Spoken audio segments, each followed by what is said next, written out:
Okay, welcome everybody. Everybody take a seat, please. How is the audio? Is that okay?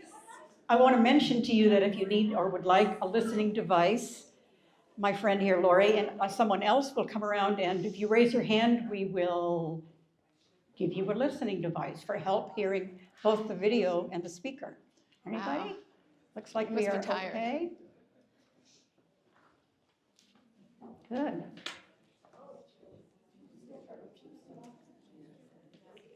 I see some faces that I know, a lot of faces that I know in here. Okay, looks like we're set for that. Welcome to everybody here. I am so excited about this particular program. How many here, with a show of hands, have ever played an instrument in some kind of an ensemble, big or small? Look at the number of people, that's wonderful. I love it. So I am a musician. Many of you know that I've done a lot of playing of the piano and the guitar and various things like that. I might have taught your kids in middle school or done something in the one of the talent shows at Park School or middle school or even high school. I played in my rock and roll band right here on this very stage. And I think Rick might have been there with us, I'm not sure. But anyway, I was fortunate, and you all who raised your hand are fortunate to have had support from your families as you were beginning to learn and to play an instrument. And it turned you all into very well-rounded people and able to take on almost any task because of the confidence that I think you gained from that, and I know that I did. So there are some people, however, who did not have that support, never have had that support. And that is the reason for today's speaker, Jane Kramer, who will be up here shortly, to understand that it's such an enriching experience to play music next to anybody, because you have to depend on that next person playing trumpet or playing guitar or you have to have a bonding feeling in order to do that. So Jane started a long time ago. She took a leave of absence from Vassar College, grabbed 12 recorder microphones, 12 soprano recorders, right? Went into the Canal District and started teaching a handful of elementary school kids to play the beginning recorders. There are now 170 and more teachers, students who have been benefiting from the many years, quite a few years. How many years? She'll tell you. Of free for everybody enrichment in the music fields of any kind. So Jane has done just an amazing thing, and today, boy, do we need enriching lives through music, don't we? Yeah, I think so. So without any further ado, I would very much pleased to introduce to you Jane Kramer.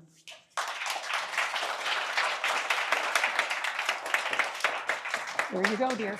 Thank you. Thank you so much, and thank you so much to the Outdoor Arts Club for inviting me and hosting us today.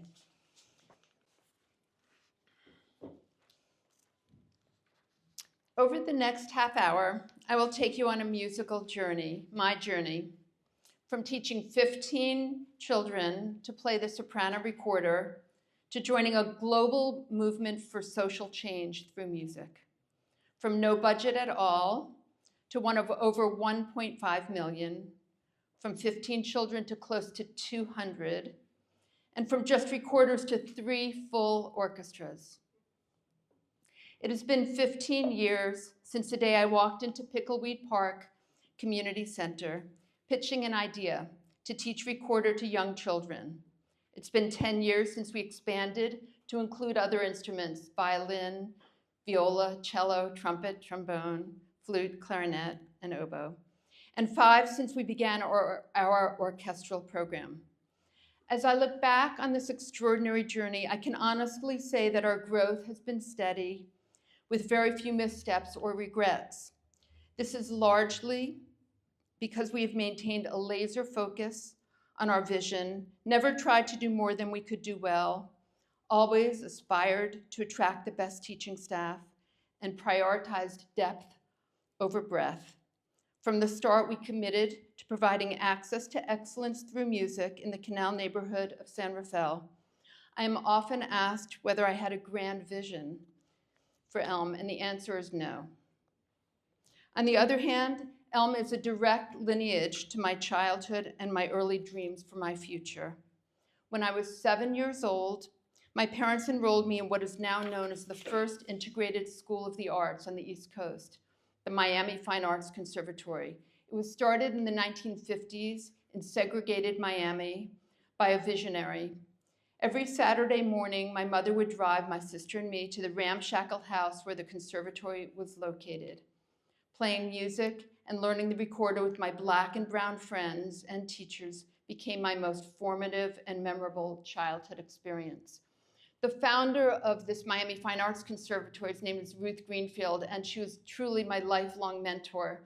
She died last year at close to 100 years old, still supporting me in absolutely every way to the very end, to her dying day. And actually next on Sunday, November 17th, we're going to be performing a chamber concert at Sweetwater, and it's Ruth's birthday, so it's really special for me. I eventually switched from the recorder to the oboe, and while I was a serious oboist as a child, I ultimately pursued health policy as a career, as a researcher at UCSF's Institute for Adolescent Health Policy. With the timeout grant from Vassar College, my alma mater, to take a year from my work to pursue a passion, I went back to my oboe studies and joined many local community orchestras, including the Mill Valley Philharmonic, where I was principal oboe for a while. But the vision of the Miami Fine Arts Conservatory remained a calling for me. When I learned about the great disparity and opportunity between children growing up in the Canal community and those in surrounding neighborhoods, such as Larkspur, where I raised my children, I felt compelled to act. It was not so much a light bulb moment as a sense of inevitability. I was moved by my passion for my music and knowledge about its transformative impact, and concern for the deep inequity experienced by children in the broader community. So when my timeout year concluded, I decided not to go back to my position at UCSF, but to explore what opportunities children in the Canal neighborhood had to pursue a meaningful instrumental music education.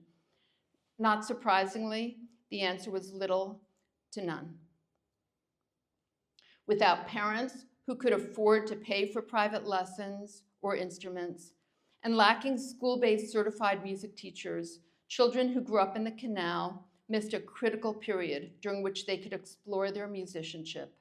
And as a consequence, they lacked access to the tremendous neurological, social, academic, and emotional benefits that playing an instrument confers. About a year after I left work to dedicate myself to growing my music program, by wonderful coincidence, the storied Venezuelan music program for social transformation through music, El Sistema, was just bursting onto the international scene. El Sistema started in Venezuela over 50 years ago now to combat isolation and poverty through intensive participation in ensemble music. ELM was one of the earliest programs in the United States to join this exciting movement.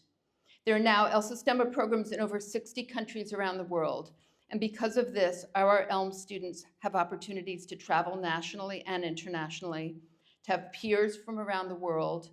We share repertoire, curriculum, and teaching artists. ELM students who beforehand had not traveled outside the Canal neighborhood are now getting on planes, spending weeks at music and other camps around the country. One of our violinists became concertmaster of the Marin Youth Symphony and traveled to Europe with them. Their horizons have broadened immeasurably. And just an aside, El Sistema, which I love talking about, and I don't know how many people know about it, but it's really very exciting. Gustavo Dudamel, who's a conductor of the Los Angeles Philharmonic, and now recently will be moving to New York, to the other coast, was a child of El Sistema. He was one of the first children who was part of this movement and is internationally famous. And when he got the job at the Los Angeles Philharmonic, he insisted that he bring this ideology, program, and culture to LA. And LA became and still is a center for El Sistema.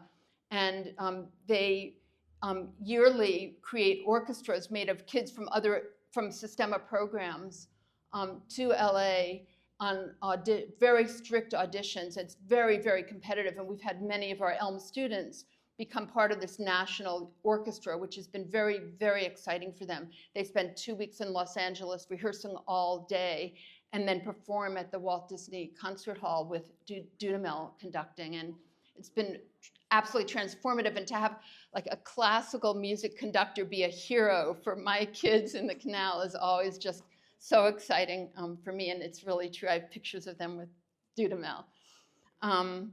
And also this past year, I was one of just 6 people from the United States invited to go to Venezuela for a major opportunity for people around the world to get to visit the beginnings of the origins of El Sistema. We traveled around the country, including to the Amazon, which is the most remote El Sistema program in the world, and to just see kids passionate about playing instruments and especially playing music together. And that's the part that's just so striking, is the joy of playing music together. So I've spent a lot of time thinking about El Sistema, talking about it, and if anyone's interested in learning more, there's a lot more to learn about it. We now have 170 students, 3 orchestras, and provide full scholarships for all of our students from age 9 through high school. We admit 20 to 30 students per year, and amazingly, most stay for 10 years, embracing the rigor that we provide, which includes 10 hours per week of music classes, both after school and on Saturdays. And I think this deep devotion of the kids is very connected to the fact that ELM is a community, it's a family, it's an opportunity to develop meaningful friendships, to combat loneliness, which is a really big issue for our children and our community, this sense of isolation and loneliness. And to experience what the pursuit of excellence feels like. And for me, that's extremely important. And our sort of tagline, our motto is access to excellence. And those 2 words, access and excellence, really go together for me and really define what ELM is very much about. Every child is in an orchestra. And again, the sense of orchestra, which is very much from El Sistema, is very much something that ELM embraces. We have our children spending 2 years in what we call our pre-orc program, or pre-orchestral program, where they just learn the basics of their instrument, enough to know a couple notes, read a couple notes on the staff, and then right away they are in our first level orchestra. We call it our Symphonia. And these are elementary school kids playing in an orchestra and truly playing beautifully, because what we value so much is excellence. It's not just music, it's not casual. We get the best instruments for the kids, we get the best teaching artists, and we support them well enough. We pay them, they're not volunteers, so that they stay with our program. Our violin teacher, for example, has been with us for 10 years now, and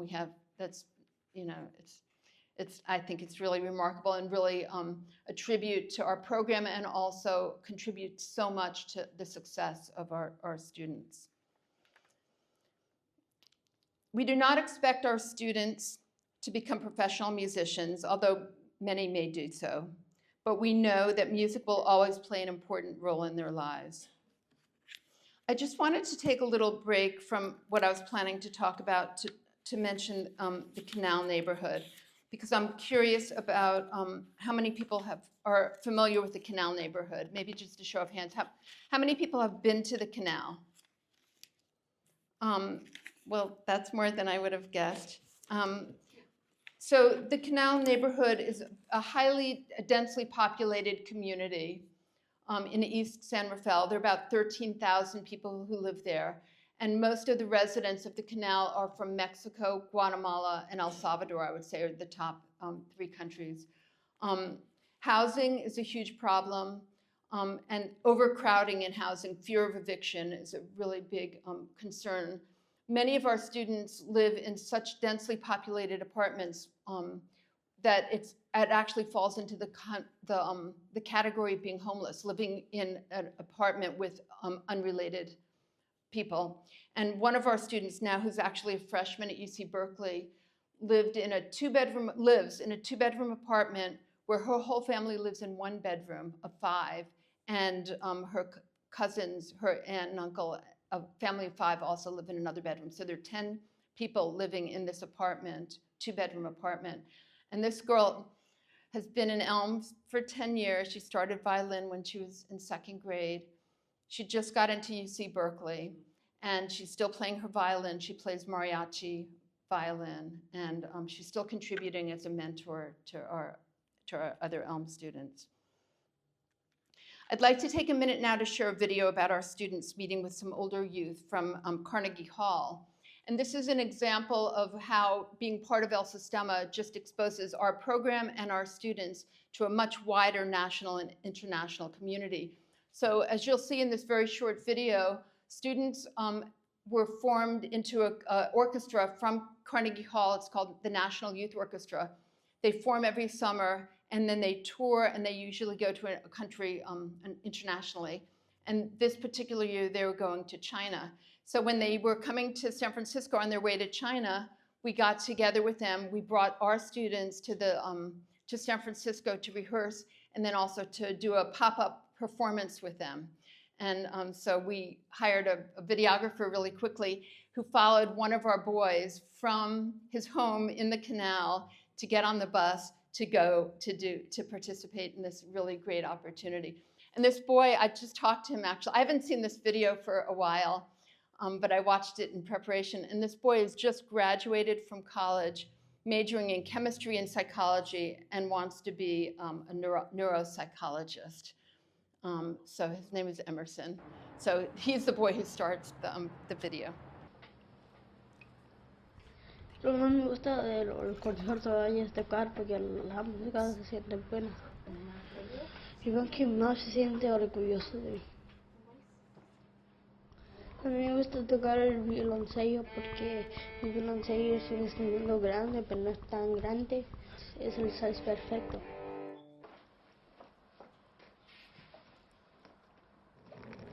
Van a estar ahí mis amigos y todo, pero ellos tocan también y va a estar bien bonito.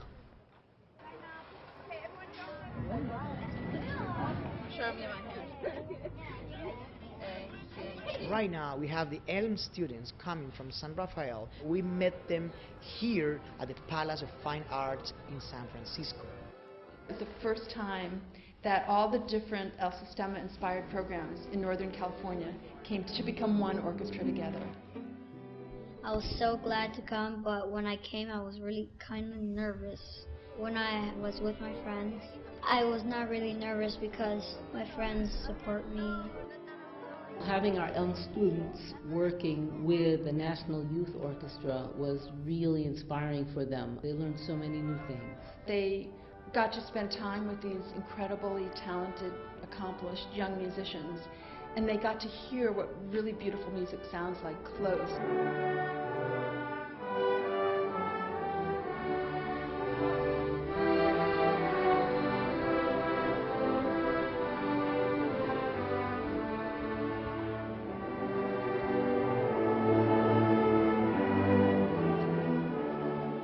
Music brings people together and brings out the best in everyone. The students become part of something that's beautiful that they create, and then they care for it, they nurture it.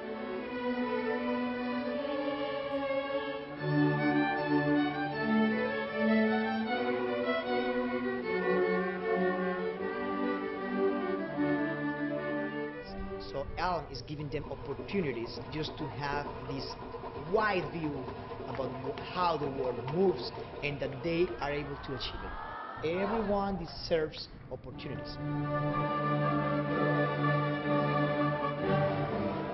ELM changes lives, without a doubt. ELM students become more focused, and they become confident, and they become motivated. They know that when they work hard and become good in music, they can transfer those skills and become good at anything they want.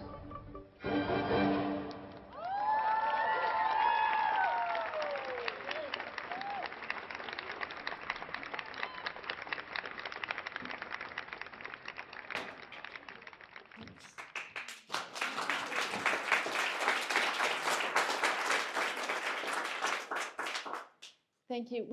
We have this video as well as a bunch of videos on our website. Every other year, we commission a video about a different aspect of ELM. So this was a really special thing. We had to do it really quickly, but we have a beautiful one about the parents of our students. It's all in Spanish, or it's almost all in Spanish, and we follow 3 different families, but it's really looking at our program through the eyes of the parents. Another video that we have that we did most recently is called Reflections on Resilience, in which was a project funded by Carnegie Hall also, where we were asked to interpret resilience musically. And from my background and interest in anthropology, I looked at sort of anthropological, cultural ways of thinking about resilience, and storytelling just kept coming up to me as something that promotes resilience and passing stories across generations and over time. And so I thought, well, how can we do this musically? And worked with our students to interview their parents and grandparents, however they define their elders, to ask them about their earliest musical experiences, their earliest musical memories, and to capture that, the memory and the music together in video and recordings. And then we hired a composer, conductor, also Giancarlo from Venezuela, who actually grew up in the same town as Gustavo Dudamel and was in the El Sistema at the same time and in the same orchestras, which is really exciting. And so Giancarlo worked with these students to collect all this beautiful information and stories and videos and create one unique, beautiful piece of music that our students take so much pride in as the world premiere of this piece that they not only named, they named it the Mix of the Culturas, but they contributed thematically to it and musically to it, and you can hear in this piece strands of all different kinds of, Mexican and Guatemalan tunes and folk tunes. But what surprised me so much was that you heard the Beatles, and it was like, wow. And of course, some of their parents listened to the Beatles. That was their, formative music. And the one piece, though, that came through was My Sweet Lord and Hallelujah just kept coming. And Giancarlo wove that Hallelujah through the piece. It was really beautiful. And it was written so that, and this is a very El Sistema thing, that all children could perform it at the same time. That it was tailored so children could play at their highest level. The most advanced students could play at one level, but even beginning violin students who might not even use their bow yet could just do a pizzicato on one note, and everyone was included. And that's the real beauty of, I think, El Sistema that I've learned and that I've really wanted so much to internalize and incorporate into our program. So after many, many years of basically music being everything for us, we realized that we have a mission. And our mission, not we realized we had a mission, but we do have a mission. And our mission is to inspire our students and provide them the resources to fulfill their dreams, to be able to dream and then to fulfill their dreams.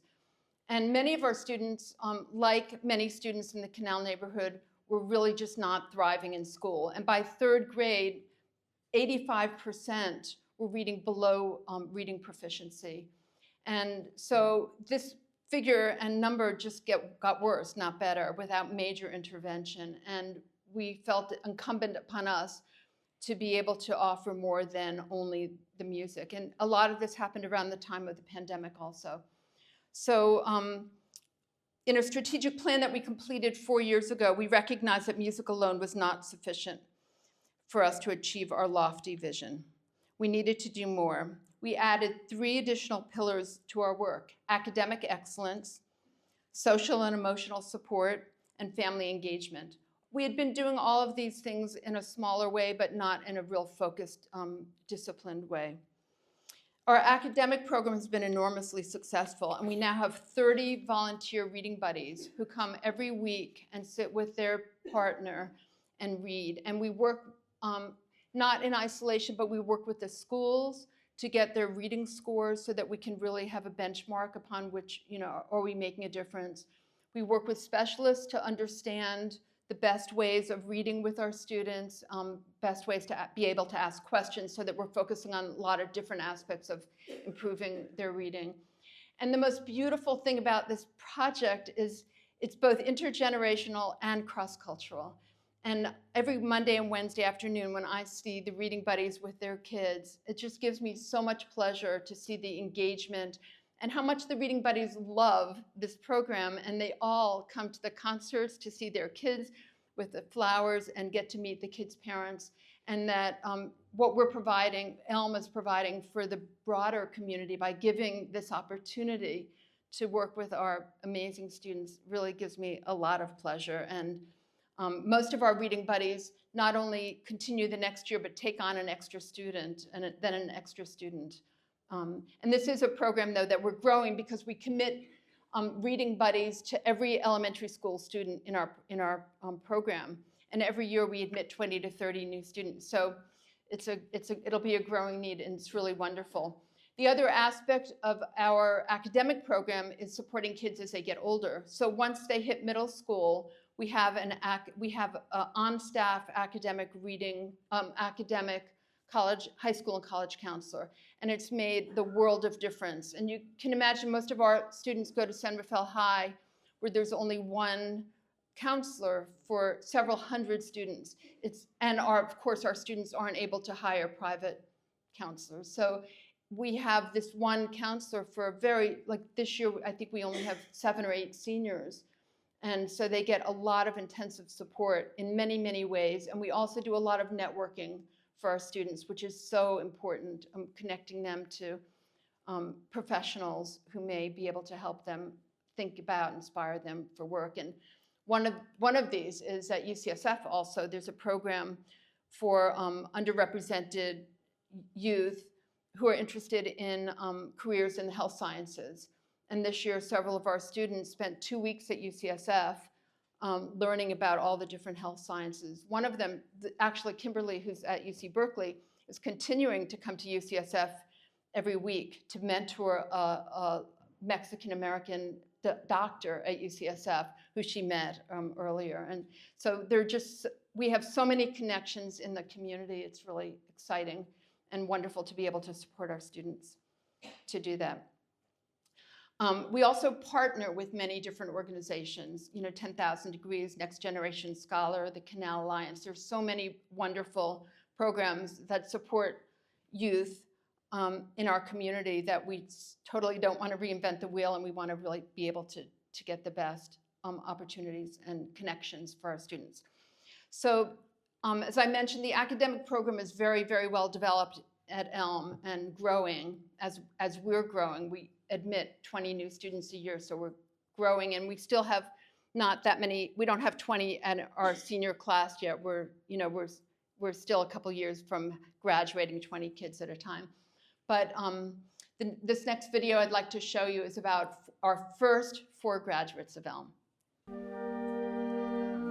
The Canal is a very under-resourced community, and it makes it very difficult for many of the children who grow up there to pursue higher education and follow their dreams.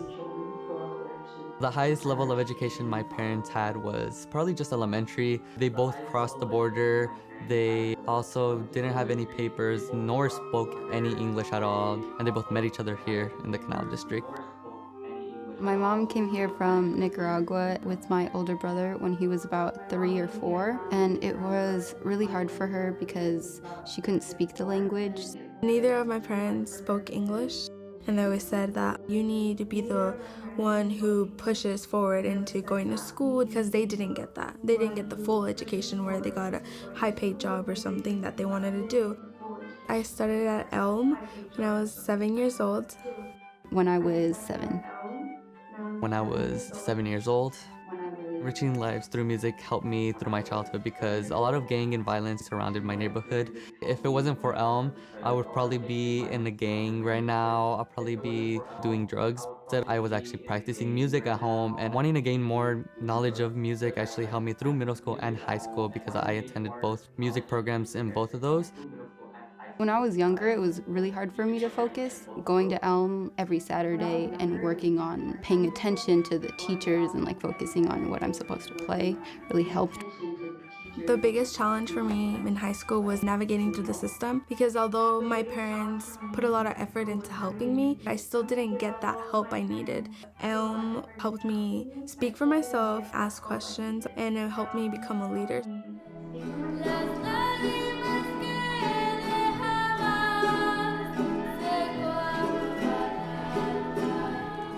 ELM helped me get into high school for the arts, and ELM really encouraged me to pursue music. We work closely with our students to connect them to other programs that can really support them in terms of applying for financial aid, applying for scholarships, tutoring, and other academic support programs. If it wasn't for ELM, I wouldn't have even thought about college at all. And also ELM has helped me in other things like scholarships. ELM was a big factor of my help during the college application process with scholarship and opportunities. I'm going to be going to College of Marin, and I'm going to be majoring in music therapy because I want to help other people through music, because that's really how I help myself. I will be going to the University of Redlands. I really have a passion for teaching, and I want to become an elementary teacher because I really love working with kids. I committed to the University of Redlands. I also got accepted to the music program in Redlands, so I'm happy that I'm also going to become probably a music major. Thanks to Enriching Lives Through Music, I'll be the first in my family to attend four-year university. I will be the first person in my family to go to a four-year university. I'll be the first in my family to go to a four-year university. I would love to see our graduates go on to pursue their dreams and at some point come back to ELM to inspire the future generation of ELM students.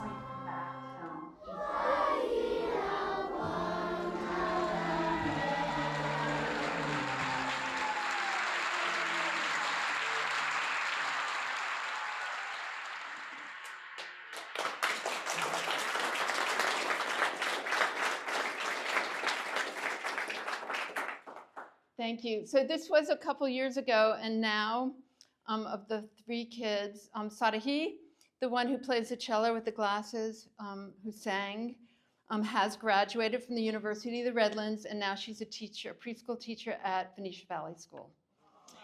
Her younger sister, Miriam, is still in college, and she wants to be a music producer, and she's amazing. And their younger brother, Andres, is a saxophone player at ELM, and he's a senior and working with our college counselor, planning to go to college.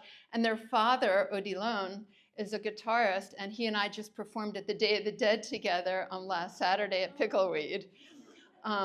So it's a very musical and wonderful family. The other girl, Ileana, who I taught oboe, went to and is still at College of Marin. She's principal second oboe at the College of Marin Orchestra, which is really pretty impressive. And Eduardo, the boy who said if it weren't for ELM, he'd be doing drugs or in gangs, he actually transferred from the University of Redlands to University of Santa Barbara, where he studied economics and is interested in finance, and he's back in the Bay Area as a finance young professional. And he's also just doing extremely, extremely well. I'm super proud of all of them. So I started off talking about the journey, and I'll say that the journey is ongoing. What started out as a recorder class turned into an after-school program, and now we aspire to become a center for music, culture, and community. My vision for the next decade is to create a multicultural hub of excellence in the heart of the Canal community, where children and families of many cultural traditions receive world-class classical, instrumental, music education and performance opportunities with repertoire that reflects the diversity of our students' cultures and communities. Our students will develop skills as musicians, scholars, leaders, and graduate from ELM with confidence and the ability to pursue their dreams. There are many ways that you can help get involved, volunteer, and support ELM. And Andrea Lloyd, who's our development director, is here. I'm really happy and looking forward to answering any questions about ways that you can get involved volunteering the Reading Buddy program. And also, we are truly about to start a capital campaign to really buy a building to ensure our future and invest in our future and our ability to continue to do the work we do and expand on it in the future. Thank you so much for being here.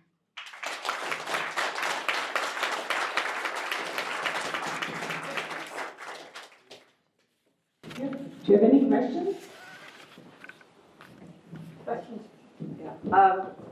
Hello.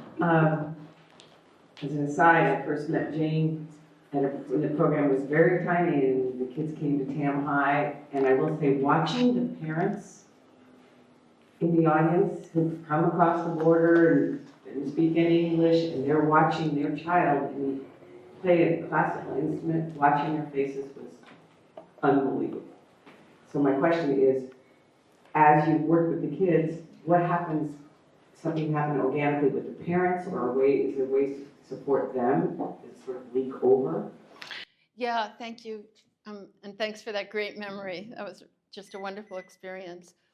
We are absolutely committed to the parents of our kids and recognize that our involvement with them and their engagement with us and their kids is critical to their kids and their children's happiness and success, and their pride coming to their concerts, as you mentioned, is amazing. And especially also, you know, our students play in their school orchestras. They're at Davidson Middle School and San Rafael High. Sometimes they're playing a totally different instrument than they're playing at ELM, which is really amazing and wonderful to me. But it's a wonderful access for their parents to come to the schools in a way that they are feeling proud of their students.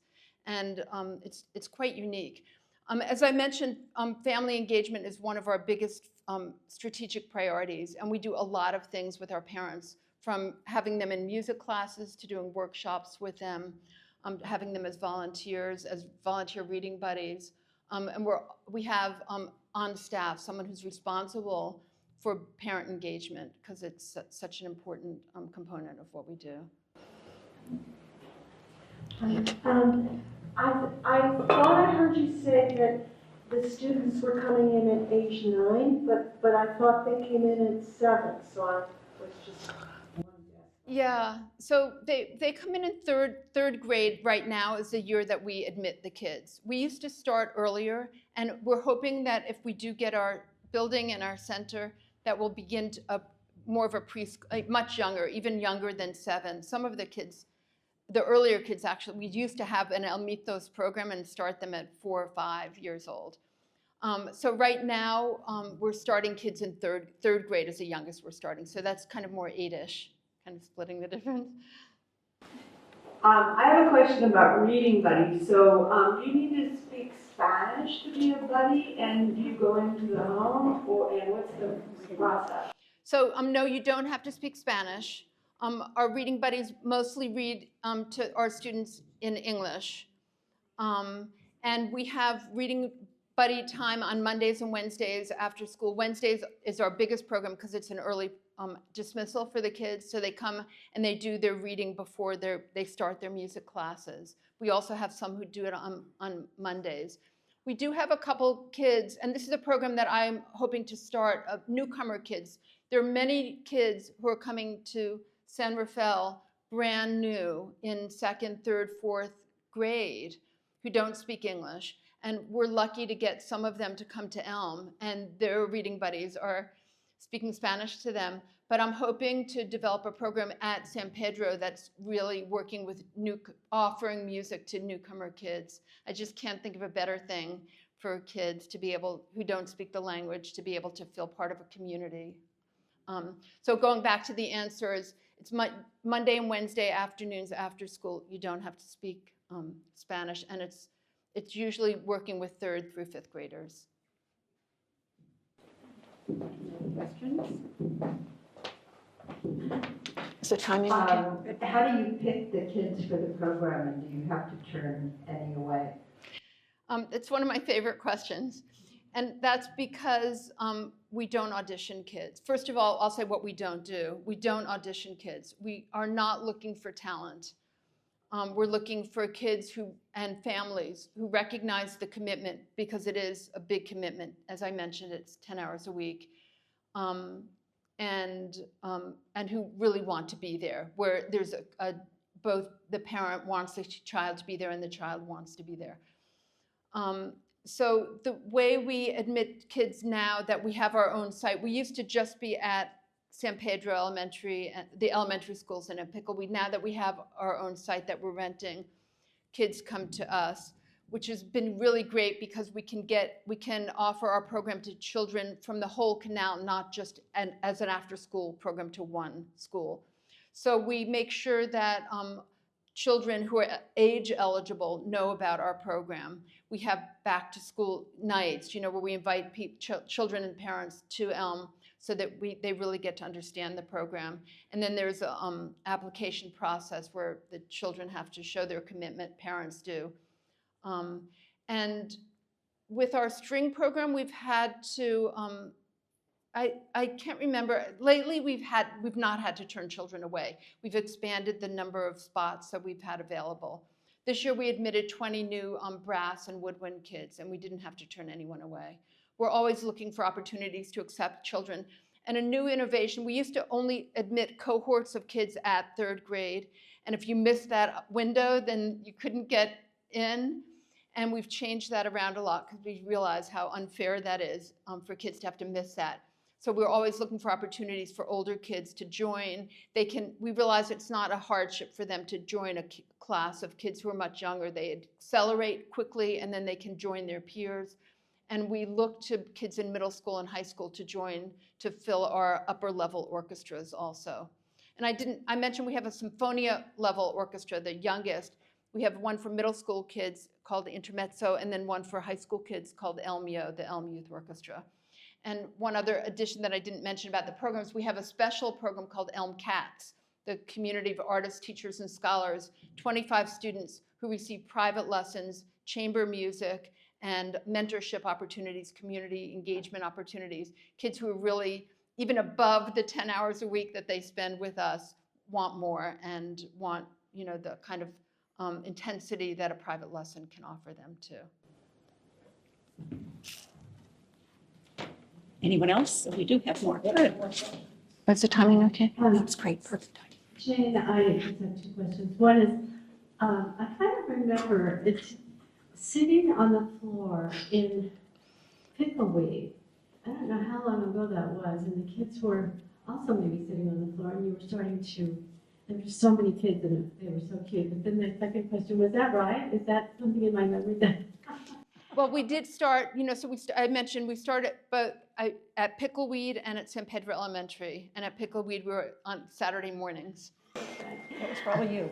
And then the other thing is, how do they choose which instruments that they want to play? Is that something that they just do naturally, or do you support them in that? We've gotten better and better at this.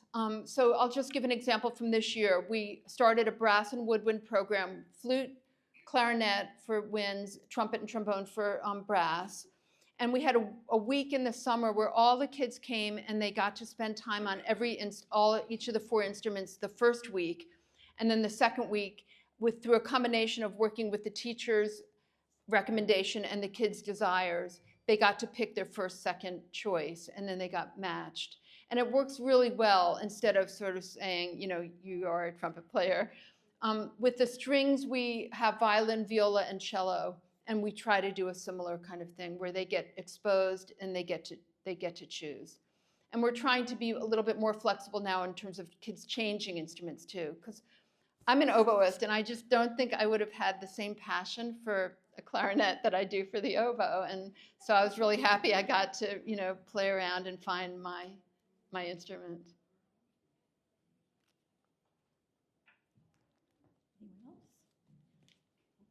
All right. He has a question. Sorry, we have one more. Three-part question. I don't need it. I'm gonna be. Yeah, please. 3-part question. One, what about instrument donations, not just moolah?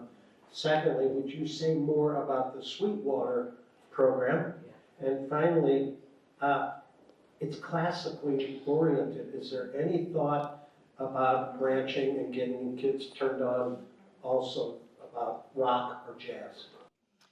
Yeah, thanks for all those good questions. The first one is we do take instrument donations.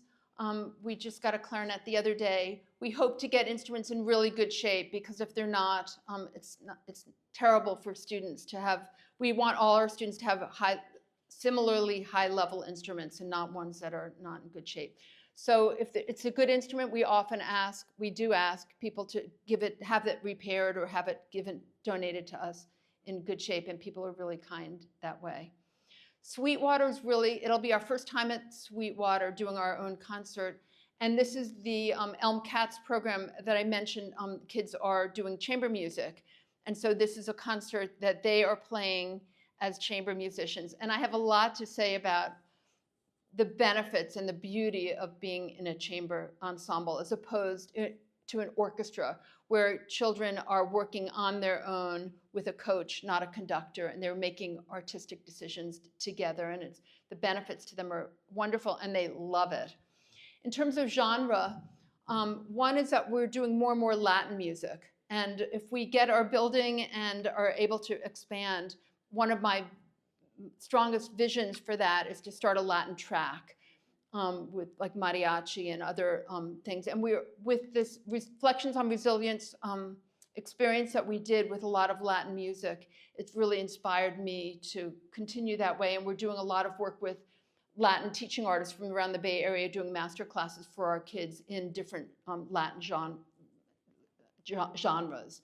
So yes, and the end is, there's nothing better, I think, than learning how to read music, and it's sort of like learning how to read and then and music theory, and then being able to branch out to all kinds of genres. And our kids are playing jazz in school, so I think it's just such a great foundation. But yes, I'd love to do more at ELM. And our repertoire, we now have 50% Latin music and 50% not. So we're really making sure that that's a priority.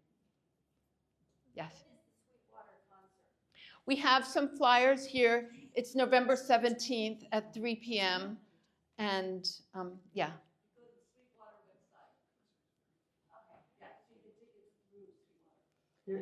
And there are some flyers here too. Yeah. There was somebody else? No? Thank you. Well, with that. Thank you very much. Stay with me for a second. I will. Okay.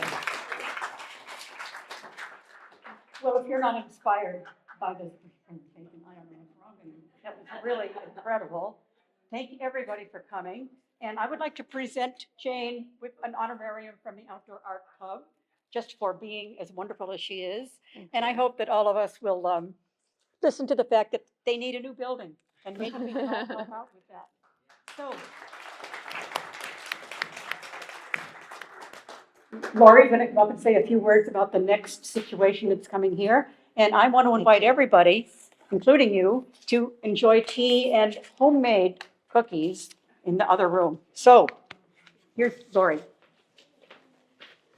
Well, we thank you for coming to our speaker series. And just, if you'd like to know more about our speaker series throughout the year, you can give your email to us in a sheet on the back of the table. And the next one happens to be the Book Passages Annual Holiday Book Fair. And our own Elaine Piccaselli will be here talking about books. So we'd love to have you come to that. All of our speaker series are open to the public, and we'd love you to sign up. And then if you get an email from us, or if you learn about it through our posters outside, please tell your friends and please come, because we'd love to have you here. Thank you so much for coming.